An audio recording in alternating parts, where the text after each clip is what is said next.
Alors, restez avec nous là, parce qu'on va vous montrer toutes les images de l'investiture de Donald Trump. Je vous dirai les 5 trucs à savoir. J'ai des indiscrétions dont je voudrais vous parler, bien entendu. Et puis on a Sarah Knafo qui est en duplex, qui est actuellement à Washington. Qui est là, Sarah Knafo. Est-ce que Sarah Knafo m'entend? Bonjour Cyril Hanouna, moi je vous entends très bien. Et vous?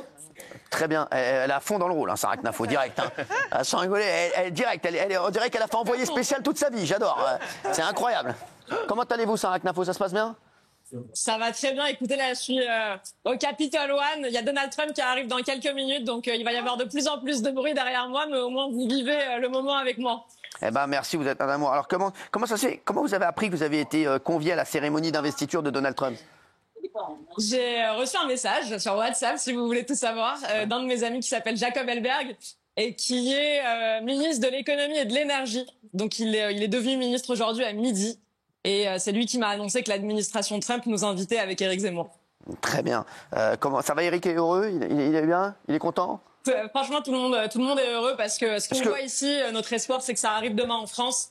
Et je pense que vous l'avez senti, si vous avez vu un peu le discours de Donald Trump, on voit ce que c'est quand un peuple soudain se met à espérer, quand un peuple décide de se libérer lui-même. Et franchement, c'est magnifique à voir. Il y a un grand vent de liberté qui souffle sur les États-Unis. J'espère que demain, ce sera le même qui soufflera en France. Et en tout cas, je suis assez fière qu'on soit ici et qu'on en soit nous, chez Reconquête, les représentants français. C'est vous pour vous, c'est qui le représentant, le pendant de Donald Trump en France? C'est vous? C'est Éric Zemmour? C'est qui? Je pense que c'est clair quand vous regardez à quel politique français Donald Trump a parlé. Vous voyez Éric Zemmour en 2022, ils ont eu un appel téléphonique.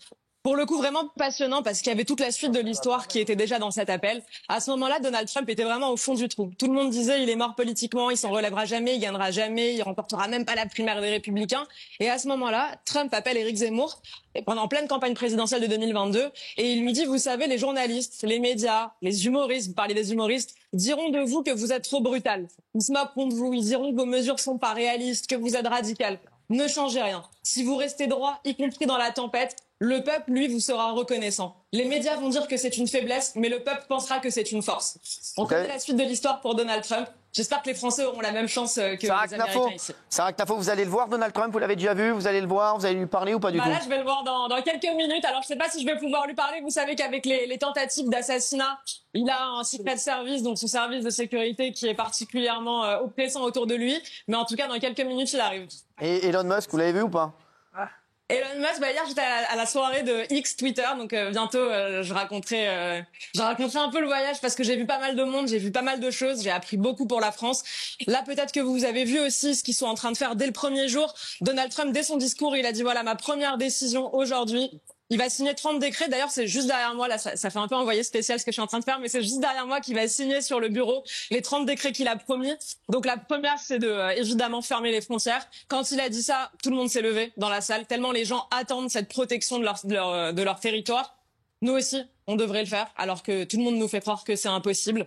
Il a dit aussi qu'il protégerait la liberté d'expression, et donc je vous réponds sur Elon Musk. C'est un sujet majeur. On voit qu'en France et en Europe, qui est pourtant le continent qui a inventé la notion de liberté d'expression, on en vient à des absurdités comme monsieur Thierry Breton qui parle de demain bannir un réseau social, qui nous parle d'annuler des élections parce que le peuple ne vote pas dans le sens que voudrait monsieur Breton.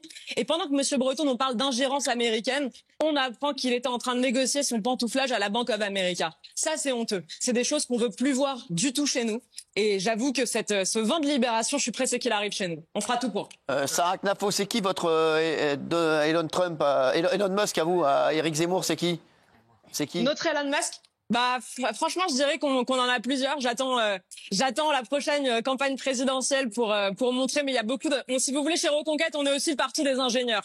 Il y a beaucoup de monde qui nous entoure et qui sont vraiment très forts, soit dans la tech, soit dans l'IA. Dans le Bitcoin, c'est aussi la raison pour laquelle, et vous vous en souvenez Cyril, on avait parlé de ça, le sujet du Bitcoin en particulier. Donc on est entouré de beaucoup de monde qui sont pro-tech, pro-business, qui croient au progrès technique. Et je pense que c'est ça aujourd'hui qui fait aussi la recette du succès. Sarah Knafo, vous nous raconterez tout ça quand vous reviendrez à Paris, hein? Promis. Très bien, merci Sarah en tout cas. Merci d'avoir été avec nous. Merci beaucoup. Merci. Voilà, Sarah Knafo, donc, qui se trouve à l'investiture de Donald Trump. La cérémonie est retransmise. Elle peut accueillir 20 000 personnes.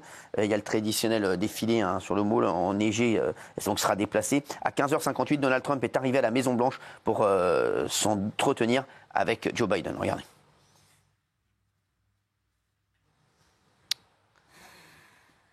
Il n'y a pas de son. C'est important le son quand même. C'est pas nul les trucs avec du son, je vous le dis tout de suite. On peut faire le bruitage éventuellement. C'est pas dénué de sens le son, c'est pas mal. Voilà Mélania. Ah, Mélania. Waouh. Une héroïne troquienne. Ah oui, c'est un peu noir. Hein, trop noir. Magnifique. Ouais, non, mais elle est super. C'est un délire. On dirait un film d'Hitchcock. C'est un enterrement. Il est chaleureux. On nous entend quand on parle. Par contre, il y a du vent. Quoi ? On nous entend. Oui, je crois. Par contre, il y a du vent. Il y a du vent, par contre. C'est un coup à attraper la bonne dada avec ces conneries-là. Non, mais c'est vrai, ça, je connais ça. T'es content, tu vas là-bas, tu vas devenir président, non, mais je te dis, t'attrapes une bronchite, je peux te dire que ça te flingue le début de l'investiture. Non, mais c'est vrai, il faut faire attention. À 17h, les codes nucléaires ont changé de main. Sachez que c'est la première chose qu'ils font. 17h, code nucléaire change de main. À 17h30, Donald Trump entre dans le Capitole pour la cérémonie. Regardez. Mesdames, Messieurs, le président élu des États-Unis, l'honorable Donald John Trump.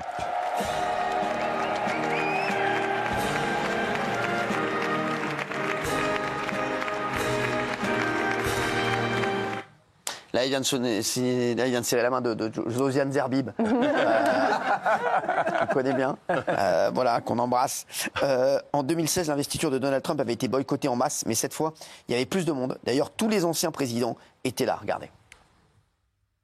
On a ce couple présidentiel, évidemment, qui arrive. Et alors, ce qu'on ne sait pas trop, peut-être, c'est que les Clinton et les Trump s'entendent très bien en Lituanie. Je crois que les deux filles sont très amies. George Bush, le président Barack Obama, qui arrive seul. Michelle Obama a préféré ne pas venir. Harris, qui évidemment peine à masquer sa déception depuis l'élection de Donald Trump au mois de novembre. Kamala Harris, ça fait 3 mois qu'elle est en rasserin. Sans rigoler, c'est un truc de fou. J'ai jamais vu ça de ma vie. Elle est en énorme rasserin, Kamala Harris. Elle est pas bien. Elle a le masque sur le visage. Ouais, mais insupportable. Pour elle, c'est impossible de digérer ça. Elle s'en remettra politiquement jamais. C'est même personnellement non plus. Alors, il y a le président russe Vladimir Poutine qui a félicité aujourd'hui le président Donald Trump, se disant ouvert au dialogue avec l'Ukraine pour aboutir à une paix durable. Vladimir Poutine n'était pas présent à l'investiture, mais Zelensky, qui a pourtant demandé 3 fois d'être présent à l'investiture, sans succès, puisque Donald Trump ne l'a pas invité. Les seules personnalités politiques qu'il a invitées, c'est Giorgia Meloni, la présidente du Conseil italien, Nigel Farage, le membre du Parlement du Royaume-Uni, Éric Zemmour, Marion Maréchal. Non, il y a également le président argentin. Milei. Donc il n'a pas invité. Alors, ils n'invitent pas de président, normalement, sachez-le, à ses investitures. Mais voilà, les seuls qu'il a invités, on voit, et comme je l'ai dit depuis le début, j'ai dit Giorgia Meloni fait partie des proches maintenant de Donald Trump.